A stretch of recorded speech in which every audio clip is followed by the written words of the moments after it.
Тэгээ хувийн компани болохоор могооноо оруулаад ирэхээр Монголын төмөр замыг эзэлж болно гэдэг ийм дүрм хаана байдаг. 15 хөнгөлтөг нь манад ашигтай. Танаад ашигтай бол танах өрөө төлөхгүй юугаа хийж байгаа. Уг нь бол Орос Монголын хамтарсан төмөр зам гэж байсан. Одоо дэлгэр сайхны төмөр зам болсон юм байна л да. Та намайг худлаа ингээ үтгэж хэлж байна. Энэ ингэсэн 49 оны хил цэрийг хинж буруутгаагүй. Одоо би хэлж штэ Монголын өнхаагүй удирдагчдын өнхаагүй үйл ажиллагааны төлөөсийг ард түмэн төлж болохгүй. Энд Орос улс буруугүй, Хятад улс буруугүй, Япон улсад бид нар бүр баяр талхлаар илэрхийлэх учиртай. Та нар 3 дарга дэвшүүлээд 3 даргыг чинь гурвангийн буцаасан. Дэлгэр сайхны төмөр замын мант бус болцсон байна гэж буцаасан.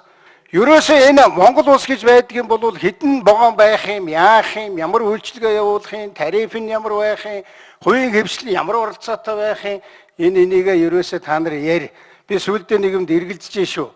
Танаа нам дотор байгаа хэдэн том мөнгөтэй газрын маялгийн мөнгөтэй болсон хүмүүс ингэж Монголын төрөөр тоглохгүй, Монголын ард түмнээр тоглохгүй шүү. Өглөө бас хатуухан хэлчихлээ гамбаа. Ер нь бол би бас та нарт зөндөл эвлэх байдлаар хэлээл байгаа. А эцэстээ эн чинь ард түмэн наадах чи хард сууж байгаа шүү. Юу яасан чиний 3,000 вагон тэгээ яах юм? Мөнгөтэй ингэдэг л байх юм уу? Би чам шиг хөдрийн орд хусцсан бол бүтээж л таараа шүү дээ. Эрдэнтийн зэс хусчихсан бол бүтээж л таараа шүү дээ. Мөсөн ордон байтугай юм хийн.